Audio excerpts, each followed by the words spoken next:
All right, guys, today we're going over our top 15 prospects we have in the Rockies organization. Now, these guys, we have them ranked in 4 different categories. Fringe MLBer. They could be quadruple A guys, they could be bench guys, maybe even break out into starters if the fit is right and they're playing the way they should be. You have MLB contributors. These are guys who I think at minimum can be on the bench, can be an MLB contributor, just like it says.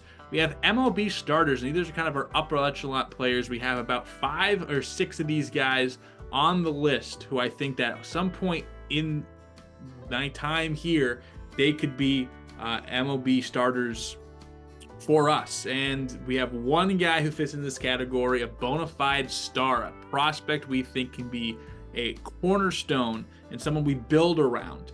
And without further ado, let's get right into the list. First, we're going to start with Jeff Criswell, a 25-year-old right-hander who is estimated for 2026. Now, when I say estimated for 2026, what I mean there is I think that at 2026, with kind of his development, he will be ready for the major leagues. That does not mean he will be in the major leagues. That does not mean any of these guys will be kind of where I think they should be at that time. That's just... Obviously, we have a full roster, and we might have guys who we might be full at a position where I think their ETA is 2026, but it's not until 2027, 2028 they really get their shot. I might have a guy scheduled for 2027 because we're kind of weak at a place. Next year, the year after, they could be there. So keep that with a grain of salt. First, we got Jeff Criswell, 4-pitch mix, fastball, slider, curveball, changeup, kind of the traditional standard 4-pitch mix for a starter. Higher on the strikeout side, does keep the walks kind of at a minimum. Obviously, a lot of work to do on all this stuff. He struggles with guys on base, so if he can keep guys off base, clearly there will be no one on base for him to struggle against. So this is a guy who is dependent on seeing where his whip is at. His velocity isn't anything special, low to mid 90s on the fastball. The changeup plays well off of it, and decent break, but this is a guy that could be a fringe major leaguer for us. Next up, we have Hunter Goodman. Now, Hunter Goodman was on our spring training roster, and for those who were on the spring training roster, we'll have some footage to throw in there as well for you guys to look at. But he has high contact, or good contact for I have him for next year potentially because he can catch and is a first baseman, plays the corner outfields as well. But he has some catching capabilities. Had a cup of coffee with the club last year, a couple triples, which can be seen for his speed is at a really good place. His fielding right now, day one, I think he could field in the major league, especially at first base, with kind of where we think he is at, both fielding with his arm, obviously the arm being a little bit higher because he can catch. And he's going to draw some walks, or he's not going to strike out, rather. He's not going to draw a whole bunch of walks, but he's also not going to strike out. He's going to put the ball in play. He's not going to strike out a whole ton, has good contact. If that power can creep up, and especially doesn't have to creep up too much because we've been playing in Coors Field, that power is going to come. He could be someone who can be a contributor. Now, Chris McMahon is interesting. I think he is the next guy, 25 years old, 2025 is ETA. One more year, I think he could be ready, especially our pitching is kind of the weak spot of this roster right now. We are going to be focusing very pitcher heavy in this first draft, and as we get in the year, we'll be looking at the guys that we are scouting. He can strike guys out. He keeps hits at a minimum, but he does give up a lot of walks, and that's where you see those high strikeout guys. They also have high walk rates. Only a 3-pitch mix, but that fastball in that mid to high 90s, 10 miles per hour the difference on average of his changeup. So you can play with that. But doesn't have the best break. So that's more just a speed thing than a speed plus a tumble thing. Has a slurve in there as the tertiary. But this is a guy who I think with the 3-pitch mix, that might be a bullpen guy. But if he does go to a bullpen role and can strike out guys and can limit hits and keep those walks at bay, I think he could be a solid player. This next guy doesn't have a position because he plays all the positions. This is Juan Guerrero, 22-year-old utility player. Second base, I guess, would be his home, but he plays first, he plays third, he plays short, plays every infield position, every outfield position, just doesn't catch, doesn't pitch, and even then, who knows? I'll give him a catcher's mask. I'll give him a mitt. We'll see what he can do. Contact is in decent place. Power versus lefties is deceptively higher than you would think for a guy of his kind of build. but fielding day one out of the box is good. He's a fast runner. And he kind of does everything else okay. Again, hitting everything is okay. That power against lefties, he's going to hit lefties pretty well. And maybe if he can continue to develop that, he can be a left-handed masher, and that'd be fantastic. If he can get to a place where he's on the Major League roster and he can potentially platoon, wherever we have a weakness, whether that's anywhere around the diamond, he can platoon with that player. Against lefties, have the other one against righties, and that gives us a lot of flexibility. So that's why maybe his potential as a one-for-one player isn't as high as some others on this list. That's why he makes this list, because he has that versatility and has that niche plug-and-play aspect that could develop in the future. Next up, a lefty, Joe Rock. 4-pitch mix, 2 fastballs, a changeup, and a slider. Pretty traditional, pretty run-of-the-mill. Velocity's up there. He can get a good hump behind some of his pitches, but doesn't do anything spectacular, but also doesn't lack in anything. Obviously, as a lefty pitcher, kind of has that one-up on players coming through the farm. I have his development actually for 2027, so this is a guy that we're going to have to wait on.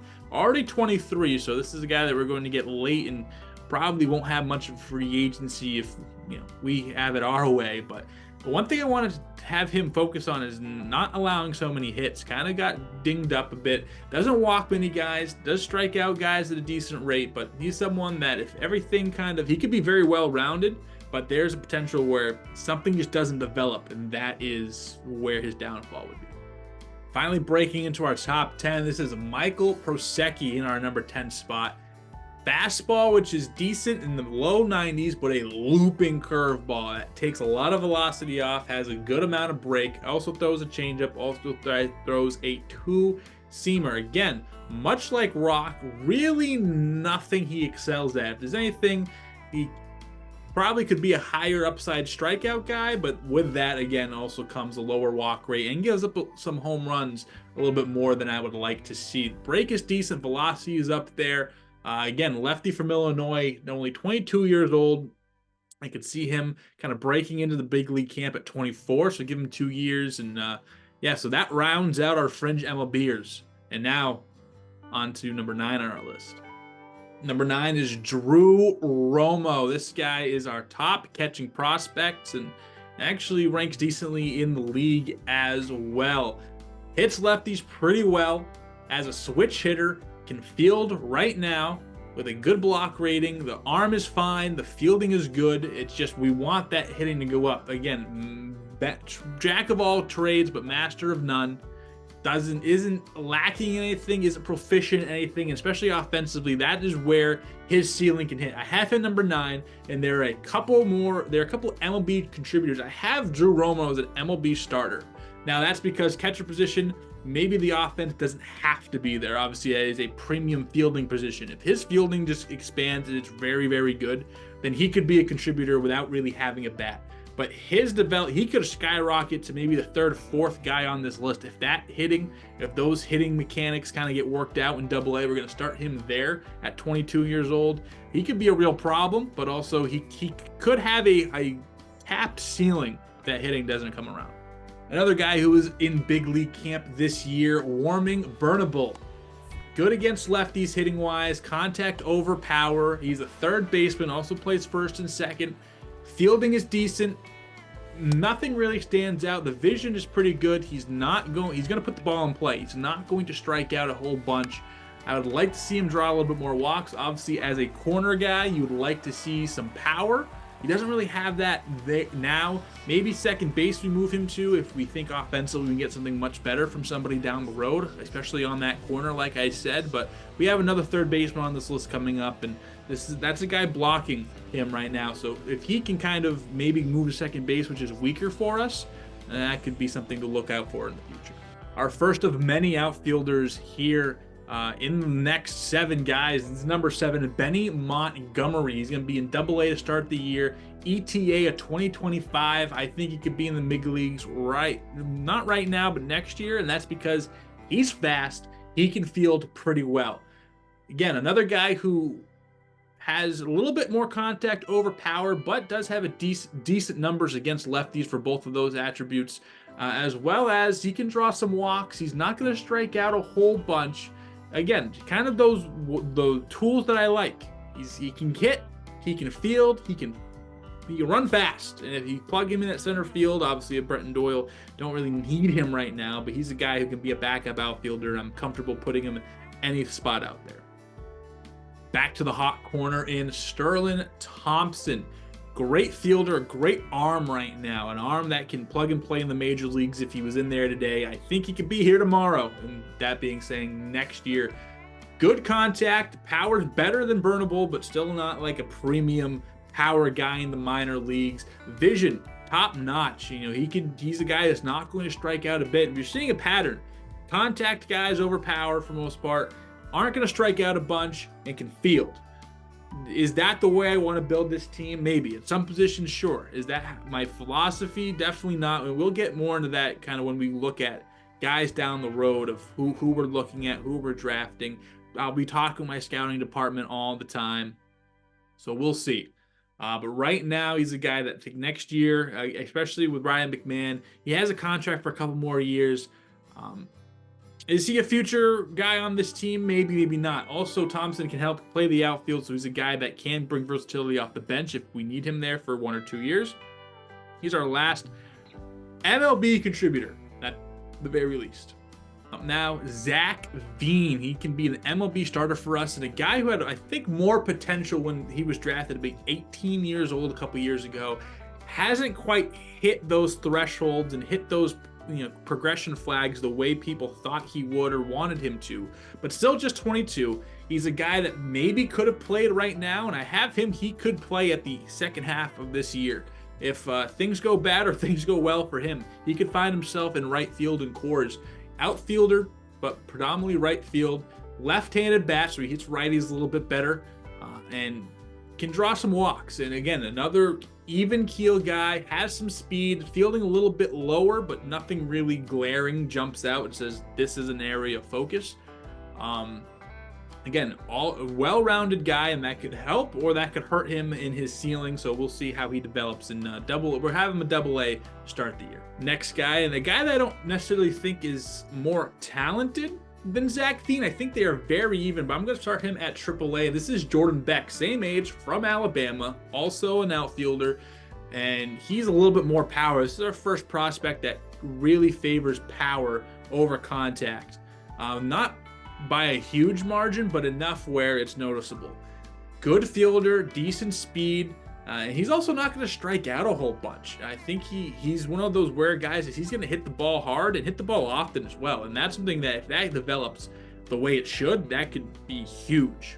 Our final outfielder, Yanquiel Fernandez. This guy, and he also was in big league camp with us. He hit an absolute bomb in his first at-bat. And they've probably seen it as I said that. Another guy who favors power, and even more so, a little tick above Jordan Beck.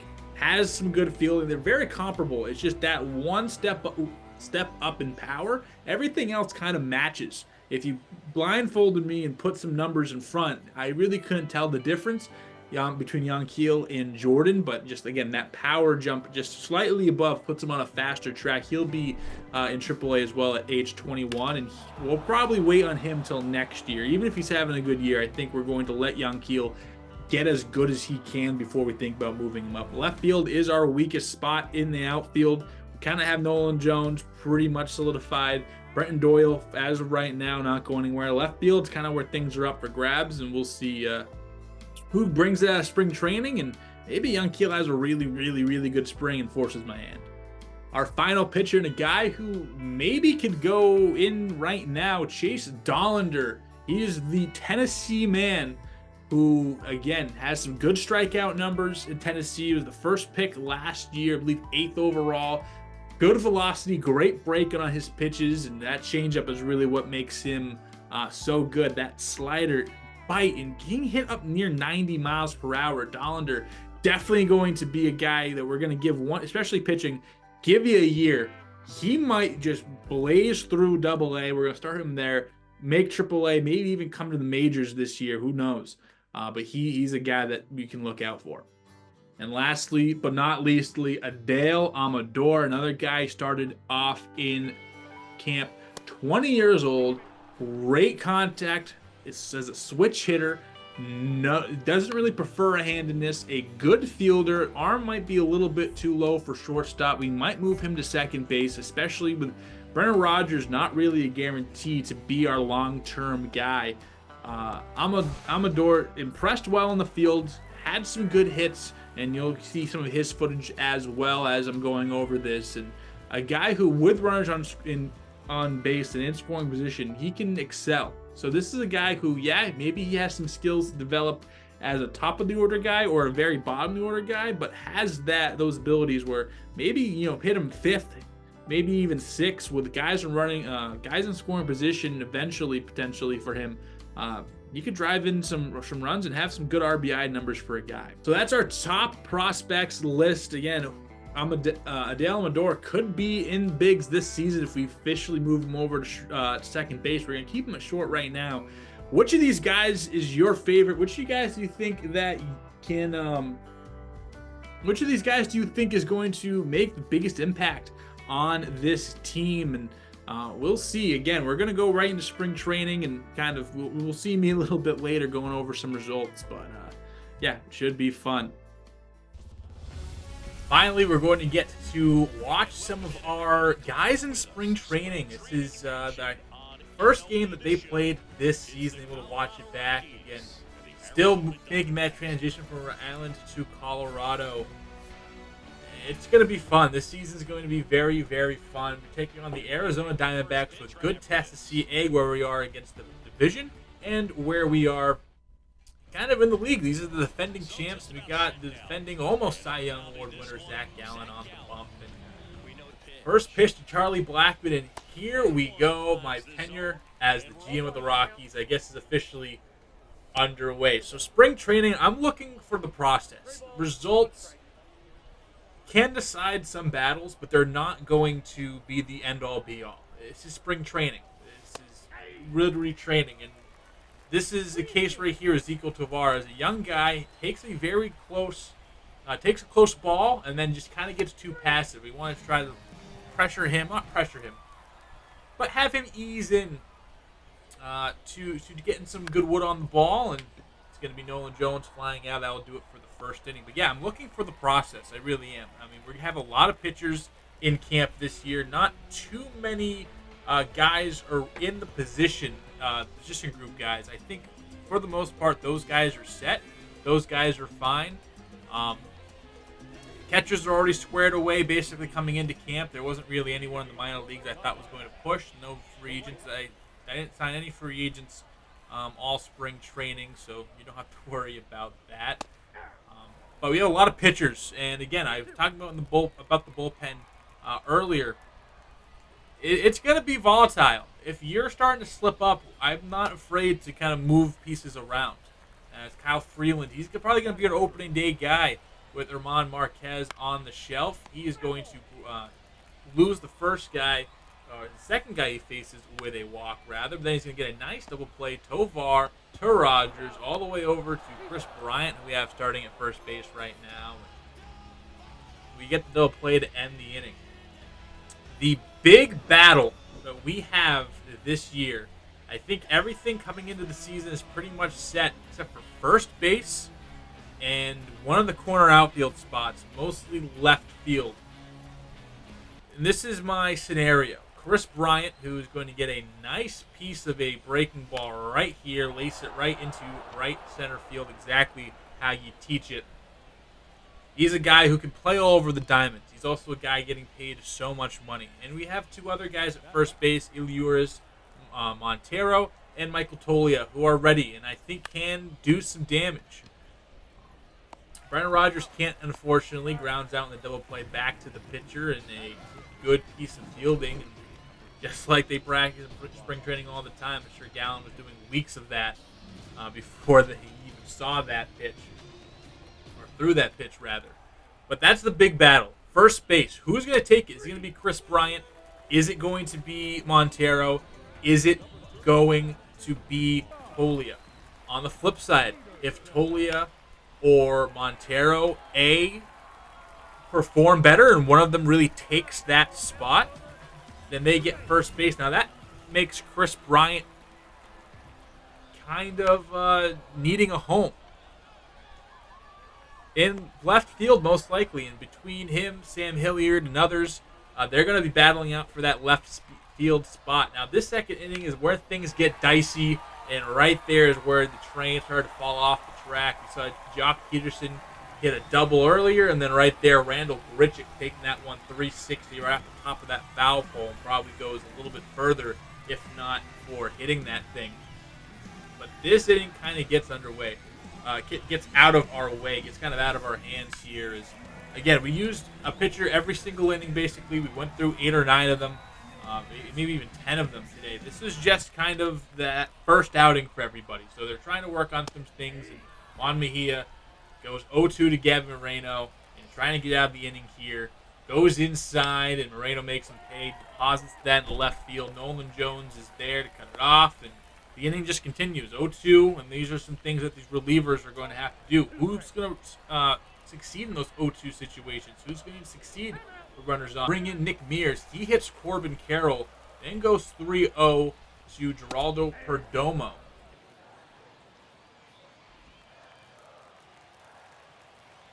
Look at a fastball in there for a strike. It's their 3-2 now. And trying to put him away, bases loaded, runners will be going, and just leaves one over the middle. So Mears is going to take a hit there. That's really going to reflect poorly on our previous pitcher that was in. But Mears is going to give up that double. Perdomo flex for him real quick. And something I want to see very little of. This one hammered Marte, hitting the base of that wall. Opposite field, an absolute crushed baseball. And Marte, a guy I have a crush on as well. He is so good. And finally, our third pitcher of the inning still can't get out of it. Lefty crime by Jock Peterson, as Evan Justice can't get him out. It's now 7-0, and now we're going to bring up, I believe, the 10th or 11th man to bat. A pretty slider, but still can't have that happening. And for the rest of this game, we're kind of just going to show the highlights. This one's over. It's spring training anywhere. Bouchard, a guy who's going to be battling for that left field spot, he gets a nice hit there.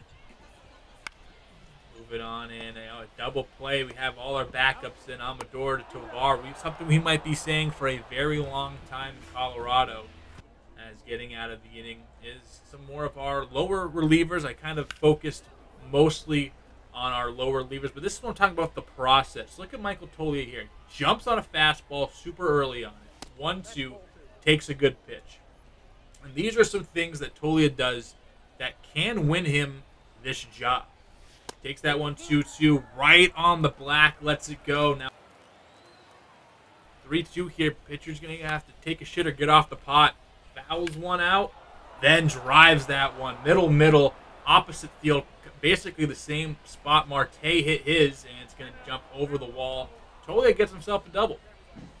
Nobody on, nobody out. Able to get a guy on and scoring position. Ends up getting over to Warming Burnable, and he's a guy we highlighted in that prospect. I think he can be a decent piece for us, and he gets jammed. And now with 2 outs, we risk stranding the runner, but no. It is Diaz, the all-star hero, able to pull that one down the line and bring in our first run of the game. Rockies on the board. Tyler Kinley now gets a big strikeout to end the 5th inning as we move on ahead here. Toglia this time is going to ground out to a fortunate 5-4-3 double play. And some good defense on display here by Arizona. Rivera, I believe, playing third base in this one. Able to kind of turn that one around the horn. Dale Amador, that's what you like to see, just squaring up that baseball. Good exit velo, over 100 miles per hour off of the bat.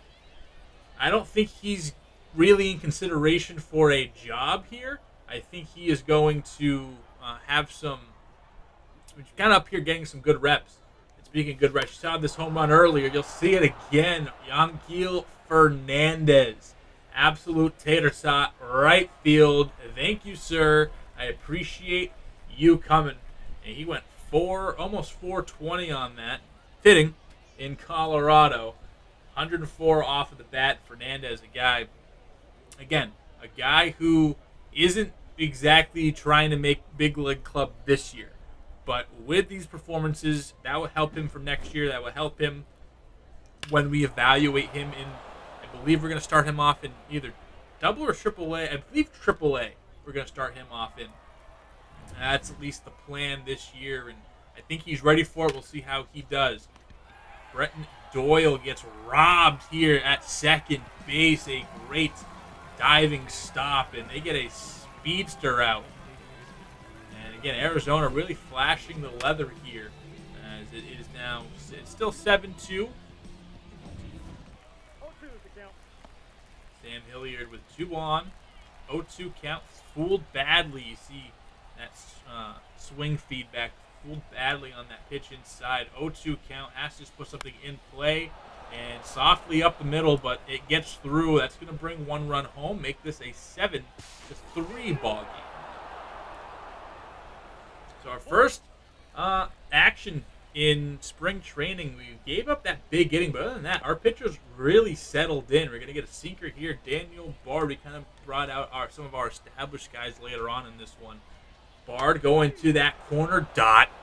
Can I help you, sir? Nope. Just looking. Yanquiel Fernandez, top 9 with the game on the line. Did he do it again?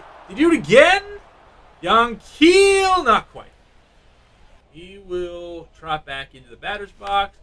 Get a good swing on this one, but not nearly enough to get on out. And Diamondbacks will pick up the first game of spring training, and that's all right. Again, we're not looking at the win-loss column. We're looking at how these guys are handling at-bats, how these guys are handling the field, how these guys are handling being different spots in the order. And again, we saw some good at-bats. We saw some bad at-bats. We saw some good fielding. We saw some bad fielding. We saw a lot of good pitching, but also an inning where you had 2 or 3 guys really struggle. Now we're going to go through the rest of spring training, and we are going to go over some roster cuts. So we win against the Dodgers. We win against San Francisco, and that brings us to our first wave of roster cuts. We have 3 waves of roster cuts every single offseason. After that first off day, after that second, about a week later, after that second off day, and then the second half of spring training is where those position battles get made. So here are some relievers that we are moving around. Julio Carreras didn't get much work. Yanquiel Fernandez really was struggling, so we'll move him down, and that's going to be it for the first week. Juan Mejia is going to come off the injured list, but he's going to go right to AAA, and you see him go right now. Goodman, he's gone. Thank you for playing. Burnable, he gave him a little bit more time, and Adele Amador, we gave a little bit more time, but neither of those guys are lighting the world on fire, to say the least. We're going to move over to the rest of the schedule, and again, we're kind of playing 500 ball, 13-14 right now. We're going to move right along into Tuesday, the 26th, against the Brewers, and we're going to win against the Brewers, and spring training is officially over. Noah Davis, we got Kaufman, we got Vodnik, who are going up and really finishing up this bullpen.